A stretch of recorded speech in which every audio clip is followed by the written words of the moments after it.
Hello সবাইকে। সবাই কেমন আছো? আশা করছি খুব ভালো আছো। হ্যাঁ, আমিও খুব ভালো আছি। তো আজ আবার বেরিয়ে পড়েছি নতুন আরও একটি ভিডিও নিয়ে। আজকে আবার যাচ্ছি আমি শ্যুটে। হ্যাঁ, এটাও একটি শ্যুট ডে ব্লগ। তো যাচ্ছিলাম আজকে কিন্তু আবার আমি এসডি স্টুডিওতে। কারণ তোমরা তো জানোই বহরমপুরের স্টুডিও মানেই এসডি স্টুডিও। তো সেখানেই যাচ্ছিলাম। আর আজ কিন্তু আমার মেকআপ আর্টিস্ট এসেছিল অনেক দূর থেকে। তো এই যে আমি স্টুডিওতে ঢুকে পড়েছি আর আমার মুয়াও চলে এসেছিল। তো তারপরে আমি মেকআপে বসে পড়ি। তো এই যে দেখে বুঝতেই পেরে গেছো তোমরা আজকে আমার কি লুক হচ্ছে। হ্যাঁ, সামনেই তো দুর্গাপুজো, সেই জন্য আজকে হচ্ছিল আমার আগমনী লুক। তো আমি খুব ভেবে চিন্তে আগমনী শ্যুটগুলো নিই, তোমরা জানোই। কারণ আমি মনে করি এই শ্যুটগুলো কারোর ইচ্ছেতে হয় না, হয় ভগবানের ইচ্ছেতে। তো তার জন্য আমি সেদিন নিরামিষ খেয়ে সব কিছু মেনে তারপরেই শ্যুটে যাই। তো এই যে এখানে দিভার অ্যাসিস্ট্যান্ট আমাকে সুন্দর করে আলতা পরিয়ে দিচ্ছিল, মানে এত ভালো ব্যবহার, কি বলবো, সত্যি খুবই ভালো মানুষ। তো এই যে এখানে জুয়েলারি চলে এসেছিল আর কালেকশন ছিল দীপদার, দীপ মণ্ডলদার, তোমরা সবাই তাকে চেনো। দীপদার কালেকশন মানে তো জাস্ট ওয়াও, কিছু বলারই নেই। তো এই যে আমার এখানে জুয়েলারি ডান, প্লাস আমার হাফ মেকআপও ডান হয়ে গেছে। এখানে আমাকে পায়েও কিন্তু জুয়েলারি পরানো হচ্ছিল, ব্যাপারটা আমার খুব ভালো লাগছিল, যার জন্য আমি ভিডিওটা নিয়েছিলাম, তো তোমাদের সাথে শেয়ার করে দিলাম।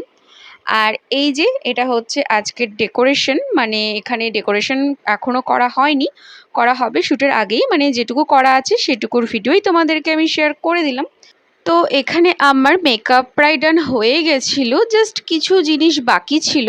তো যার জন্য আমার মেকআপ আর্টিস্ট বললো চলো লাঞ্চটা কমপ্লিট করে নিই, তো সেখানেই চলে গেছিলাম। হ্যাঁ, লাঞ্চ ছিল আজকে আমাদের একদম নিরামিষ একটা থালি। তো দেখে বুঝতেই পারছো। আর আমি জানি না স্বর্ণদ্বীপ এটা কোথার থেকে এনেছিল, বাট এদের খাবার খুবই ভালো। তো খাওয়া দাওয়ার হয়ে যাওয়ার পরে এই যে আমার হাতেও কিন্তু আজকে ফেব্রিক নয়, আজকে কিন্তু আমার হাতে আলতা পরানো হচ্ছিল। তো এই যে এটা হচ্ছে আজকের আমার ফাইনাল লুক। তো কি বলবো, আজকে আমি কিছু বলবোই না, যা বলবে তোমরাই বলবে। আর এই যে এখানে আজকে ফটোগ্রাফার ছিল সাহেবদা, তো সাহেবদাও চলে এসেছিল, তো ডেকোরেশনটা ঠিকঠাক করে নিচ্ছিল। আর তোমরা কিন্তু অবশ্যই জানিও আমার এই লুকটি কেমন লেগেছে। আমার তো অবভিয়াসলি ভালো লেগেছে, সেটা তো তোমরা বুঝতেই পারছো, যার জন্য আমি আজ কিছু বলবোই না, যেটা বলার তোমরাই বলবে। আর আমার এই লুকটি যদি ভালো লাগে অবশ্যই কিন্তু একটা লাইক কমেন্ট করো। আর আজকের আমার মুয়া ছিল পাপিয়া বিশ্বাস দি, তিনি কিন্তু করিমপুর থেকে এসেছিলেন। আমি যখন এই জুয়েলারিগুলো পরি জাস্ট ভাবছিলাম এত ভারী জুয়েলারি পরে মা কিভাবে থাকে।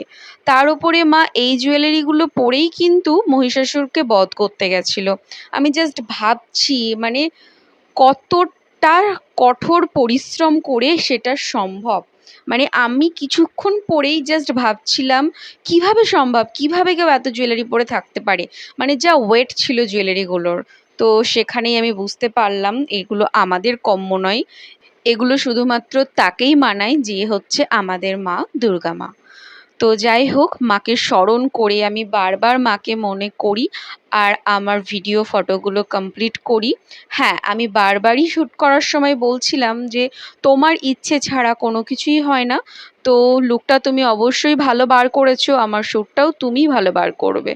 তো যাই হোক, এই করতে করতে আমাদের শ্যুট কমপ্লিট হয়ে যায়।